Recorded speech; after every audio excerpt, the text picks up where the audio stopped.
The Great Hall of Orbital Station Nexus 7 was filled with beings from across the galaxy. Hundreds of species sat in curved rows that rose toward a ceiling made of living crystal.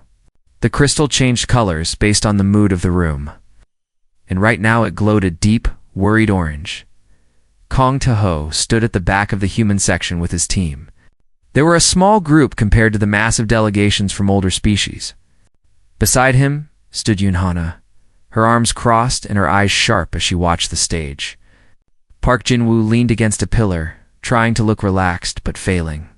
Lee Sumi had her tablet out, already scanning through data files. And Cho Dae-seung, the oldest of the group, kept his eyes on the exits out of old military habit. On the central stage, Grand Architect Velos raised his forearms for silence. He was Kryn, one of the most respected species in the galaxy. The Kryn had been building starships and space stations when humans were still living in caves. Velos had silver skin that reflected the light, and his eyes were completely black, showing no emotion. "The resonance gate is dying," Velos announced. His voice carried through the hall without any need for speakers. "Our calculations show complete structural failure within 60 standard days." The room erupted in noise. Delegates shouted questions. Some species made sounds that translated as grief or fear. The resonance gate connected 3 star systems and allowed billions of beings to travel between them in seconds instead of years. Without it, entire civilizations would be cut off from each other. "Silence," Velos commanded. The room obeyed. "The Kryn Engineering Council has studied this problem for months. We have concluded that repair is impossible. The gate exists within a gravitational anomaly that prevents stable construction. The materials needed cannot be created with any known technology. We must accept this loss and begin evacuation procedures." Taeho felt Hannah tense beside him. "Impossible?" she whispered. "They're giving up?" "They're scared," Daesung said quietly. "Look at their body language. They've never faced something they couldn't fix." Director Pael, another Kryn who oversaw the Galactic Engineering Corps, stepped forward. "We will now hear suggestions from member species. However, I must remind everyone that this problem has defeated our best minds. Please be realistic in your proposals." Several species offered ideas. The Tovan suggested redirecting power from nearby stars. The Mellery proposed abandoning the gate and building a new one. Each suggestion was dismissed by Velos with cold logic and hard data. Then Taeho raised his hand. The room went quiet in a different way, curious, almost amused. Humans had joined the galactic community only 40 years ago. They were considered newcomers. Barely more advanced than the primitive species still confined to their home worlds, Director Pael nodded toward him. "The human delegation may speak." Taeho walked down the long aisle toward the stage. He could feel thousands of eyes on him. Some looked curious. Many looked doubtful. A few seemed entertained, as if watching a child try to solve an adult problem. He reached the speaker's platform and faced the assembly. "My name is Kang Tae-ho. I lead a team of 5 human engineers. We would like to offer our assistance in repairing the resonance gate." For a moment, there was complete silence. Then Velos laughed. It was not a kind laugh. It was the sound of someone who found genuine humor in something absurd. Other Kryn joined him. Soon, soft laughter rippled through parts of the hall. "Hume engineers," Velos said, still amused. "You build colony structures from prefabricated materials. You repair shuttle engines with manual tools. Your species has been traveling between stars for less than a century." He leaned forward, his black eyes fixed on Taeho. "The resonance gate was built before your planet had multicellular life. What could you possibly contribute?" Taeho did not react to the insult. His face remained calm. Behind him, he knew his team was struggling to stay quiet. Hannah was probably ready to storm the stage. Jinwoo would be clenching his fists. But they trusted him. So they waited. With respect, Grand Architect Taeho said, "You have declared the problem impossible. That means your methods have failed. Perhaps a different approach is needed." "A different approach?" Velos repeated. "The Kryn have been engineering marvels across the galaxy for 12,000 years. We have methods refined over countless generations. Your species learned to split the atom less than 300 years ago. You are adequate at simple tasks, but this is beyond you. Then you lose nothing by letting us try, Tejo replied. The hall went quiet again. Velos stared at the human with something between irritation and curiosity. Director Pael spoke up. He makes a valid point, Grand Architect.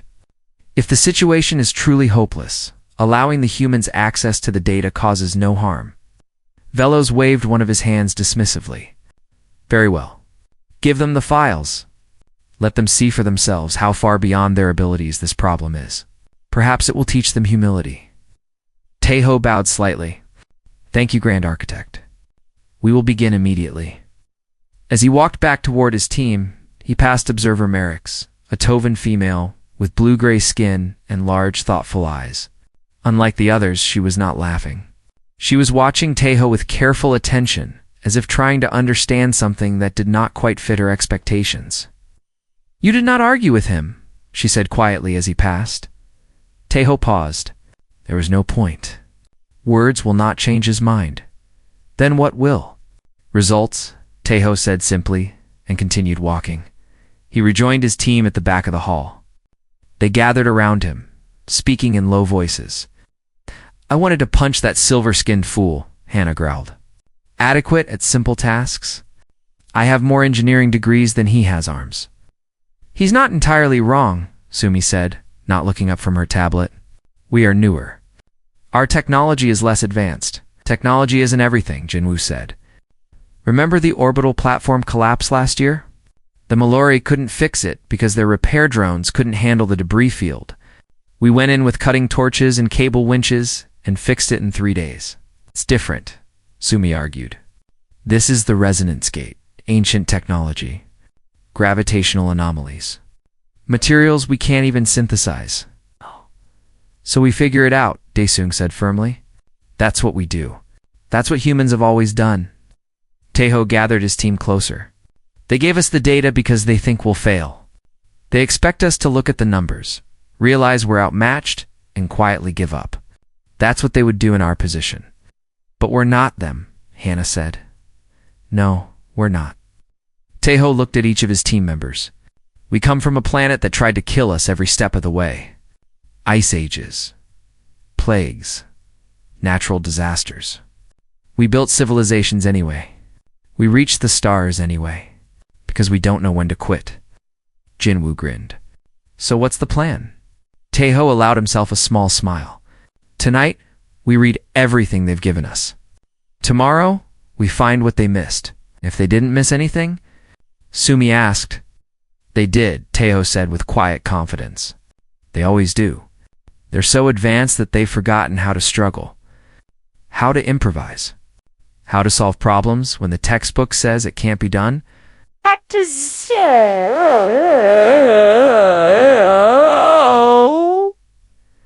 Daesung nodded slowly. I've seen that look before. In soldiers who've never been tested. They think they're strong because they've never faced real defeat. Exactly. Ho turned toward the exit. Let's get to work. We have 60 days to do the impossible. As they left the Great Hall, the crystal ceiling behind them still glowed orange with worry. But among the thousands of beings preparing for failure, 5 humans walked with purpose. They had something. The galaxy had forgotten how to recognize. They had hope backed by stubborn refusal to surrender.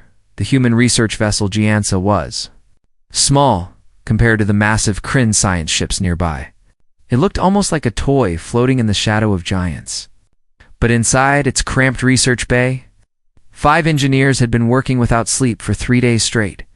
Empty food containers covered every flat surface. Coffee cups formed small towers near the workstations. The air recyclers struggled to keep up with 5 people who had forgotten what fresh air smelled like. Tejo stood before a holographic display showing the resonance gate. The structure was enormous, a ring large enough for starships to pass through. But the display also showed the damage. Cracks spread through the ancient material like veins. Energy readings fluctuated wildly, and surrounding everything was the gravitational anomaly, shown as a constantly shifting cloud of red and orange. Jinwoo said, rubbing his tired eyes. Let's go through what we know again. We've been through it 50 times, Hannah said from her station. Dark circles had formed under her eyes, and let's do it 51 times. Maybe we missed something. Sumi pulled up her notes on the main screen. Problem 1. The gate sits inside a gravitational anomaly. Gravity changes direction and strength randomly. No pattern. No prediction possible according to Kryn scientists. Problem 2, Hannah continued. The gate structure requires a crystalline alloy that we cannot make. The Kryn tried to synthesize it for 200 years. They failed. The original builders used methods we don't understand. Problem 3, Daesung added. Even if we could make the material and survive the gravity changes, the construction window is 60 days. 57 now. The Kryn estimate any real repair would take at least 2 years. Jinwoo leaned back in his chair. So we need to work in impossible conditions, using materials we can't create in a fraction of the required time. Yes, Taeho said quietly. He had been staring at the display for hours, barely speaking. And people think we're crazy for trying, Hannah muttered. They're not wrong, Sumi said. Taeho suddenly straightened. Jinwoo. The alloy. Show me the molecular structure again. Jinwoo pulled up the data. A complex arrangement of atoms appeared on screen, rotating slowly. I've been looking at this wrong, Taeho said. We all have. We've been trying to understand how the original builders made this. But look at the base structure. Ignore the modifications. What does it remind you of? Jinwoo studied the display. His eyes widened slowly. No way. What? Hannah demanded. It's similar to Lonsdaleite, Jinwoo said. A carbon structure we have on Earth. It forms under extreme pressure, like when meteorites hit the planet. We thought it was unique, but this alloy uses the same base pattern. The Kryn never made the connection because they don't have Lonsdaleite on their worlds, Taeho said. They approach this as completely alien technology, but part of it is familiar to us. Sumi was already running calculations. Even if the base is similar, the modifications require pressure and heat that only exist in planetary cores. We can't replicate those conditions. It's not a normal space, Hannah said slowly. Everyone turned to look at her. She was staring at nothing, thinking hard. But what about zero gravity? What about controlled explosive compression? Explosions. Daesung raised an eyebrow. Near a damaged ancient structure? Not near it. Away from it. We synthesize the material in open space, then bring it to the gate. Hannah jumped up and started drawing on the display. If we use shape charges in a zero-gravity vacuum, we can create directional pressure waves. Layer them right, and we can simulate core conditions for a fraction of a second. Just long enough. The Kryn considered explosive compression 400 years ago, Sumi said, reading from the database. They rejected it as too unstable. They rejected it because their simulations couldn't predict the results, Hannah countered. Their computers work on perfect logic. They can't model chaos. Taeho nodded slowly. But our computers can. Everyone looked at Sumi. She shifted uncomfortably in her seat. What are you all looking at me for? You wrote chaos prediction algorithms for the Seoul Weather Center, Jinwoo said. You modeled typhoon behavior when everyone said it was impossible. Weather is different from gravity anomalies, Sumi protested. Is it? Taeho asked. Both are chaotic systems. Both seem random but follow hidden patterns. The Kryn use pure logic because that's how their minds work. They can't think in terms of probability and chaos. But you can. Sumi was quiet for a long moment. Then she sighed and pulled up a blank programming interface. I'll need at least 48 hours to build something usable. And I'm not promising it will work. Get started, Taeho said. He turned to the others. Jinwoo, work with Hannah on the explosive synthesis process. Run every simulation you can. Daesung, I need you to figure out logistics. What equipment do we need? What can we get quickly? What about you? Daesung asked. I'm going to request a meeting with the council. If we're going to try this, we need their permission. The team dispersed to their tasks. Energy filled the small ship that hadn't been there before. They finally had a direction. A chance 2 days later, Taeho stood before the Galactic Council again. This time, he brought data. We have a theoretical solution, he announced. Explosive compression synthesis in zero gravity, guided by chaos prediction algorithms. Grand Architect Velos stared at him with those empty black eyes.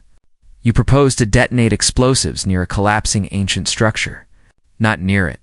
The synthesis will happen at a safe distance. And the gravitational anomaly? How will you work inside it? Teiho gestured to Sumi, who projected her algorithm results. We can predict stability windows. Short periods where the gravity fluctuations decrease enough for safe work. The windows are small, but they exist. Impossible, Velos said flatly. The anomaly has no pattern. Our best computers could not find one. Your computers look for perfect patterns, Teiho replied. Ours look for tendencies, probabilities.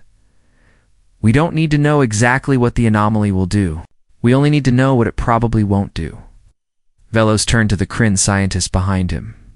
They spoke in rapid bursts of their own language, too fast for the translators to follow. Finally, Velos faced Teiho again. This is reckless. It is the work of desperate amateurs, not proper engineers. Perhaps, Teiho admitted, but desperate amateurs sometimes succeed where proper engineers fail, because we try things that proper engineers refuse to consider. Director Pael spoke from her position at the side of the stage. Grand Architect, the situation is already lost by your own assessment. Allowing the humans to attempt their plan costs us nothing. Costs us dignity, Velos snapped. When they fail, it will make the entire engineering community look foolish. When we succeed, Hannah called from the human section, unable to stay silent any longer, it will make you look foolish. That's what you're really afraid of. The hall went deadly quiet. Speaking out of turn to a Grand Architect was a serious breach of protocol, but Director Pael smiled slightly. The human makes an interesting point. Velos glared at Hannah, then at Teiho. For a long moment, nobody moved. Bind Velos finally said, Proceed with your experiment. Observer Merrick's will monitor your progress and report to the council. When you fail, at least we will have documentation of your foolishness as a warning to future generations. Teiho bowed. Thank you, Grand Architect. As the team left the chamber, Observer Merrick's fell into step beside them. Her blue-gray face showed no expression, but her eyes were curious. I have been assigned to watch you fail, she said. Then you'd better watch closely, Hannah replied, because you might learn something. Merrick's tilted her head. That is exactly what I intend to do. She followed them back to their ship. The real work was about to begin. The gravitational anomaly looked like a bruise in space. Colors shifted and swirled in ways that made no sense. Stars behind it appeared stretched, compressed, or multiplied into dozens of copies. And at the center of this chaos sat the Resonance Gate, ancient and dying. The human shuttle approached slowly. Inside, the 5 engineers checked their equipment for the 10th time. Entering the anomaly boundary in 2 minutes, Daesoon announced from the pilot's seat. Teiho looked at his team. They all wore heavy construction suits, designed for extreme conditions. Each suit had been modified with extra stabilization systems that Ginwoo had built from salvaged parts. Remember the rules, Teiho said. Stay connected to each other at all times. Trust Sumi's predictions. When she says move, we move. When she says stop, we stop immediately. Ow. And if her predictions are wrong? Hannah asked. Then we die, Sumi said calmly. But statistically, we should survive at least the first few hours. That's comforting, Jinwoo muttered. The shuttle crossed into the anomaly. Immediately everything changed. Gravity pulled in 3 directions at once. The shuttle groaned as its structure fought against forces it was never designed to handle. Warning lights flashed across every console. Compensating, Daesoon said through gritted teeth. His hands moved across the controls with the speed of a veteran pilot. This is worse than combat drops in the outer colonies. Find a stable zone near the gate, Teiho ordered. Sue Dashmi watched her tablet, tracking the chaos patterns. Port side, 30 degrees down. There's a calm pocket forming in 40 seconds. Daesong adjusted course. The shuttle swung wildly as gravity shifted again, but then suddenly everything became still. They floated in a bubble of stable space less than a kilometer from the gate. Window holds for approximately 6 hours, Sumi reported. Then we need to move. 6 hours, Teiho repeated. Let's make them count. Deployed from the shuttle, connected by reinforced cables that could supposedly survive forces strong enough to tear steel. The gate loomed before them, its surface covered in cracks that pulsed with failing energy. It's beautiful, Jinwoo breathed. Look at this construction. The precision. Every component fits perfectly. Focus, Hannah snapped. We're not here to admire it. We're here to save it. They began with assessment. Using sensors that the Kryn had designed and humans had modified, they mapped every fracture, every weakness. The damage was extensive. Sections that should have been solid showed hollow spots where material had simply vanished over millions of years. The core is the key, Hannah concluded after 3 hours of analysis. Everything connects there. If we stabilize the core, the rest of the structure might hold together long enough to complete full repairs. Reaching the core means going deeper into the anomaly, Sumi warned. Gravity is less predictable there. We don't have a choice, Teiho said. How long until our current window closes? 2 hours, 40 minutes. Not enough time today. We return to the shuttle, wait for the next window, then push forward. They retreated to the shuttle as the stable zone began to collapse. Gravity returned in waves, pushing and pulling at them. Jinwoo stumbled, caught by Dasung's quick grab.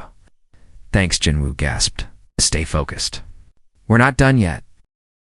Back on the shuttle, they ate cold rations and tried to sleep while the anomaly raged outside. Rest came in short bursts, interrupted by violent shaking whenever a gravity wave hit them. Day 2 brought new challenges. Their equipment began to fail. The gravity fluctuations disrupted electronic systems in ways nobody had predicted. The welding unit is dead, Hannah reported, holding up the smoking tool. Circuits are fried. Jinwoo took the broken equipment and examined it. The magnetic components can't handle the shifting fields. He thought for a moment, then smiled. But we don't need magnetic welding. He disappeared into the shuttle's storage compartment and emerged with containers of chemical compounds. Old Earth technique. Chemical bonding. No electronics required. Just careful mixing and application. Will it hold? Teiho asked. It held together the first space stations 150 years ago. It'll hold now. They worked through the second day, then the third. Each day brought new problems. Structural supports twisted when gravity shifted unexpectedly. Hannah learned to calculate adjustments in her head faster than any computer could process. Communication with the outside world became sporadic. Cutting out for hours at a time. On day 5, Observer Merrick's voice crackled through their damaged communication system. Human team, please respond. The council demands a status report. Teiho pressed the transmit button. We're alive. We're working. Report that to the council. You have been inside the anomaly for 9 days. No species has lasted more than 6 hours. How is this possible? We adapt. It's what we do. There was a long pause. The Kryn are saying your readings must be false, that you cannot possibly still be functioning. Tell the Kryn to keep watching. The connection died again. They had no time to worry about what outsiders thought. The work continued. On day 7, they reached the core chamber. Or rather, they reached the entrance to it. What lay beyond was a nightmare of twisted space. I'm reading gravity fluctuations at 300% of baseline, Sumi reported. There's no stable window here. The chaos is constant. Then we work in the chaos, Teiho said. They developed a new system. One person would work while 2 others held them steady against the shifting forces. Quick bursts of activity followed by immediate retreat. It was exhausting, dangerous, and painfully slow. On day 9, Jinwoo was installing a support bracket when gravity spiked without warning. Sumi's tablet beeped too late. Surge. Everyone brace. The gravity wave hit like a physical blow. Jinwoo was ripped away from his work and sent spinning toward the anomaly's edge. Where stable space ended and destruction began, Teiho didn't think. He jumped. His cables snapped tight, then screamed with strain as he flew toward Jinwoo. He caught the younger engineer's arm just as they reached the boundary of safe space. The force of the stop slammed them both against a structural beam. Taeho felt something in his arm break. Pain exploded through his body, but he didn't let go. "Got you," he gasped. "I've got you." Daesung and Hannah pulled them back to stable ground. Jinwoo was shaken, but unhurt. Taeho's left arm hung at an angle that made everyone wince. "Shuttle." "Now," Hannah ordered. "You need medical attention." Taeho said through clenched teeth. "Sami splint my arm." "We continue." "Can't work with a broken arm," Jinwoo protested. "I can supervise. I can calculate. I can make decisions. The arm isn't important." Sami created a makeshift splint while Hannah argued. "This is insane. You need proper treatment. What I need is for this team to finish the job. 52 days left? We're so close." Outside the anomaly, Observer Merrickx watched the sensor data with growing disbelief. She sent a message to Director Pael. "They are not leaving. One of them is injured. They are still working. I do not understand these beings." Director Pael's response came quickly. "Continue observing. Document everything." On day 11, Jinwoo completed the crystalline alloy synthesis. The explosive compression technique worked exactly as Hannah had predicted. In his gloved hand, he held a small shard of material that glowed with inner light. Material that hadn't existed in the galaxy for millions of years. "It's perfect," he breathed.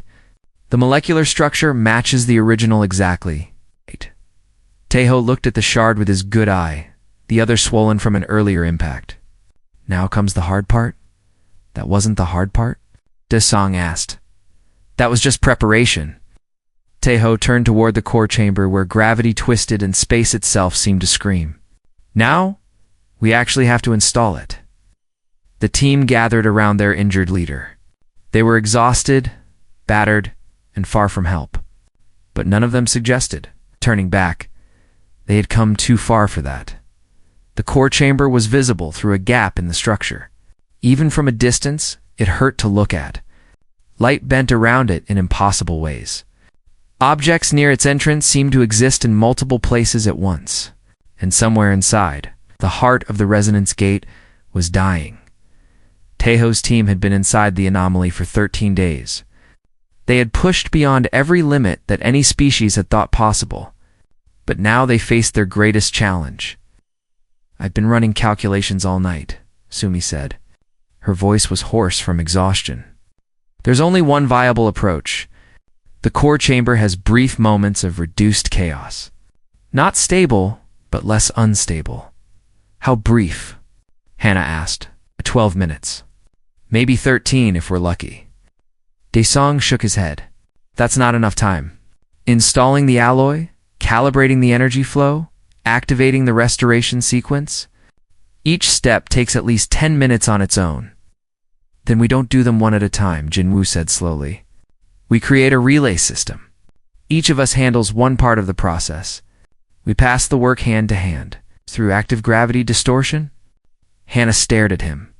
"One wrong move, and we're dead. One wrong move, and we've been dead since day one. That hasn't stopped us yet." Taeho listened to his team debate. His broken arm throbbed with constant pain despite the medication. He hadn't slept more than 2 hours in the past 3 days. But his mind was still clear. "Jinwoo is right," he said. "A relay is our only option. Hannah, you're our best structural engineer. You go deepest, to the core itself. Jinwoo handles the alloy component. Sumi maintains real-time chaos prediction and calls out shifts.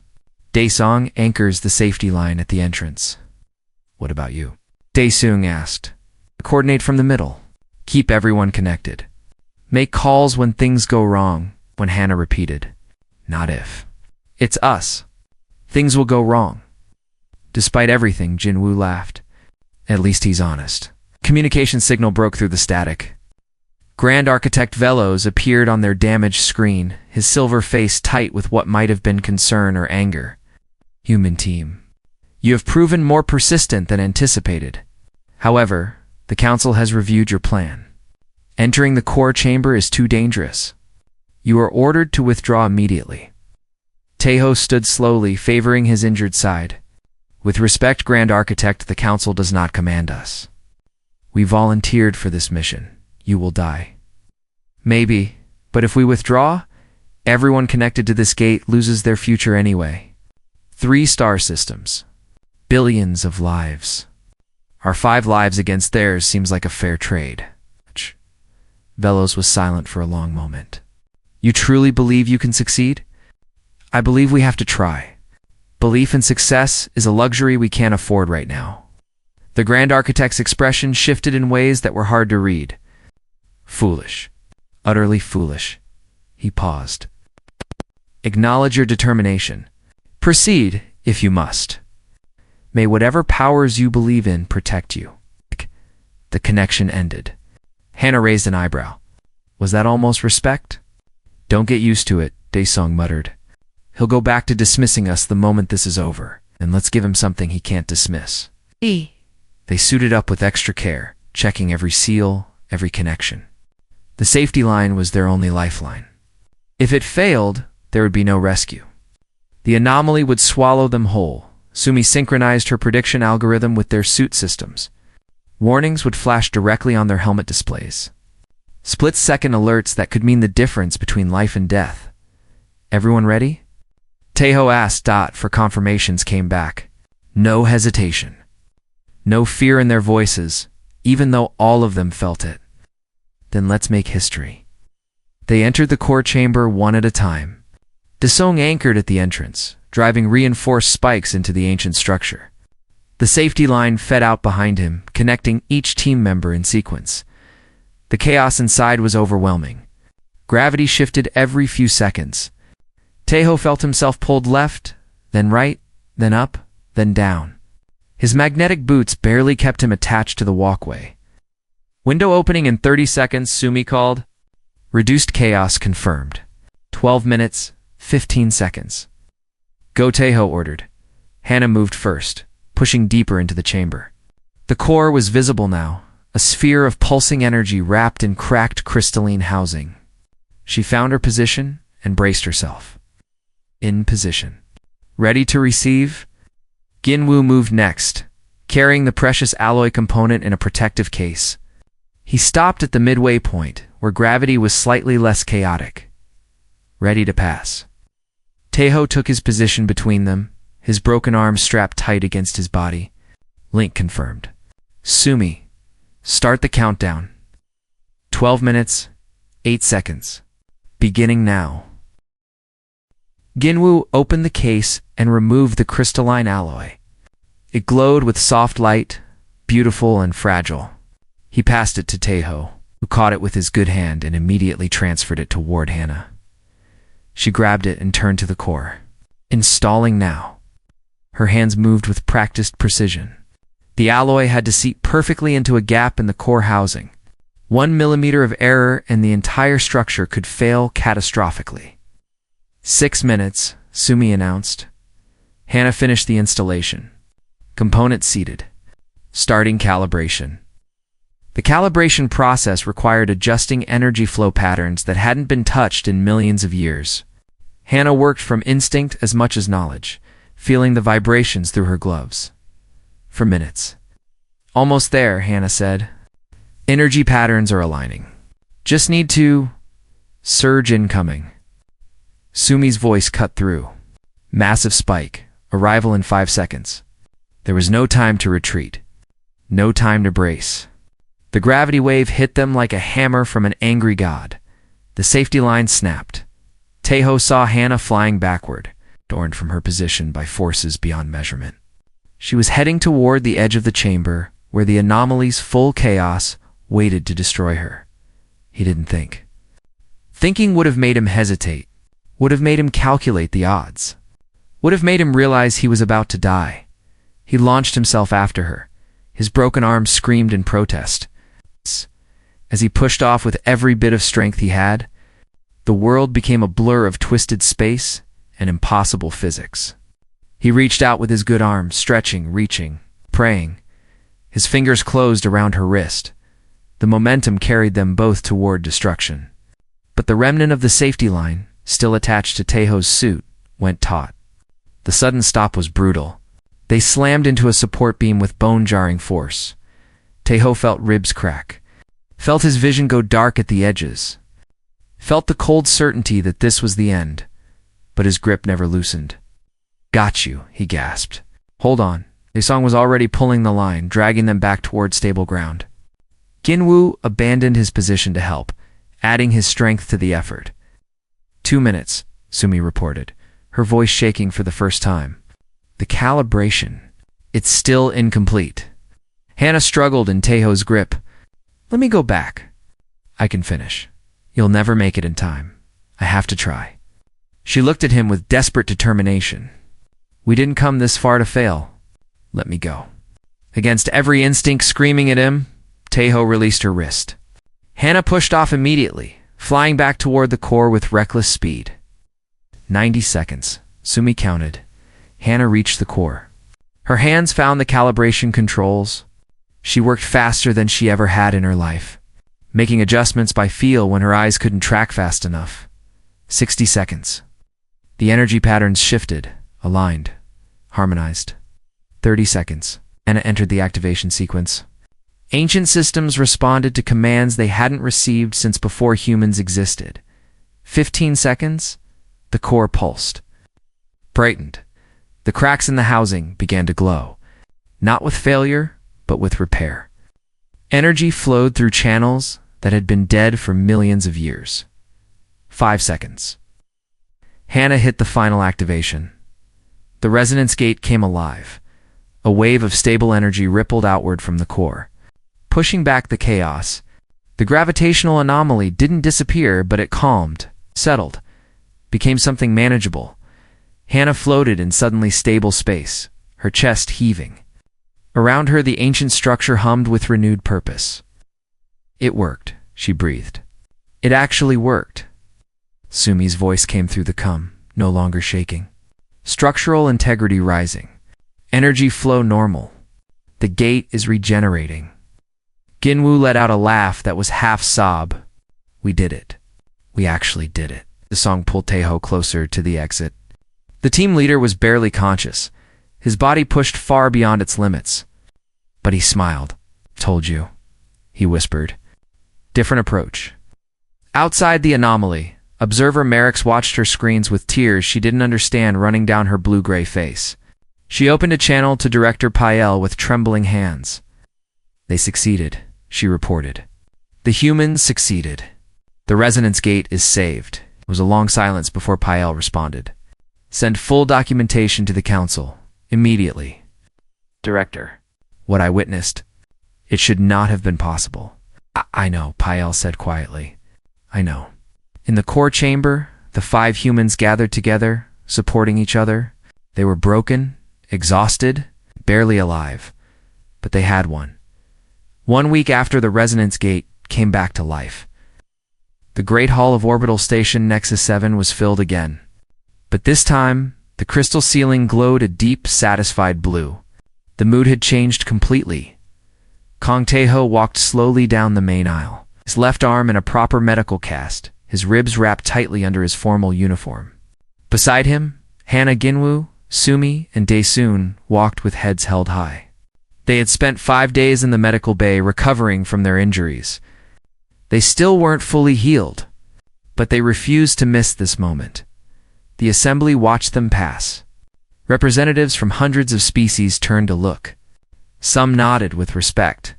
Others whispered to their neighbors. A few simply stared, as if still unable to believe what had happened. Grand Architect Velos stood at the front of the hall, his silver face unreadable. Beside him, Director Pael waited with something that might have been a smile. The human team reached the central platform and stopped. Silence fell over the Great Hall. Velos spoke first. 17 days inside a gravitational anomaly that should have killed you within hours. A synthesis of material that our civilization could not create in 400 years of trying. Repair of ancient technology that we declared beyond salvation. He paused. The Kryn do not admit error easily. We have led the galaxy in engineering for 12,000 years. We believed ourselves without equal. The hall was absolutely quiet. Nobody had ever heard a grand architect speak this way. You were wrong. A ripple of shock moved through the assembly. Kryn admitting failure was almost unheard of, Velos continued. The humans did not succeed because they are more advanced than us. They succeeded because they possess qualities we had forgotten to value. Determination that ignores statistical probability. Creativity born from struggle. And something that I still do not fully understand. A willingness to risk everything for each other. He turned to face Director Pael and gave a small bow. Director, the formal recognition should come from you. Pael stepped forward. Her voice carried clearly through the hall. For centuries, the Galactic Engineering Corps has measured excellence by precision, by elegance, by technological achievement. By these measures, humans remain newcomers. Their tools are simple. Their methods are often rough. Their technology trails behind older species by millennia. She looked directly at the human team, but they possess something we had lost. Persistence that does not accept defeat. Adaptability that finds solutions where we see only problems, and the refusal to abandon each other, even when survival demands it. Pael raised her hand. A holographic seal appeared in the air, the mark of the highest engineering honor the galaxy could offer. By the authority of the Galactic Engineering Corps, I hereby designate the human team led by Kong Taeho as Class Prime Engineers. This rank has been held only by the greatest minds of the Kryn civilization for the past 8,000 years. It has never been granted to another species. Until today. The seal split into 5 parts and floated toward each team member, settling onto their uniforms as permanent marks of achievement. The hall erupted in applause. Cheers came from delegations across the galaxy. Even some Kryn joined in, though hesitantly. Jinwoo leaned toward Hannah. Is this real? Did we actually just get the highest rank in galactic engineering? Shut up and enjoy it, she whispered back. But she was smiling wider than she had in years. After the ceremony, the team was surrounded by representatives wanting to meet them, interview them, offer them contracts. Taeho handled the attention with quiet patience. But eventually he excused himself and found a quiet observation deck overlooking the stars. He stood there alone for only a few minutes before Observer Merrick's found him. You left your celebration early, she said, moving to stand beside him. Too many questions? Too much attention? I needed a moment, Merrick nodded. She stood in silence for a while, watching the stars with him. The resonance gate was visible in the distance, glowing with healthy energy. Ships passed through it every few minutes, carrying travelers who would never know how close they had come to losing everything. I must ask you something, Merrick finally said. In the core chamber, when the safety line broke, you went after your colleague. You could have let her fall and completed the mission yourself. The calibration was nearly done. You might have finished it in time. Maybe, Taeho admitted. But you chose to risk failure to save one person. Why? Taeho was quiet for a moment.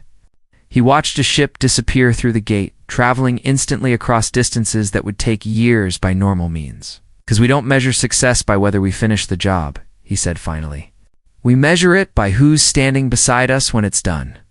Merrick tilted her head, processing his words. But the mission was more important. Billions of lives depended on that gate.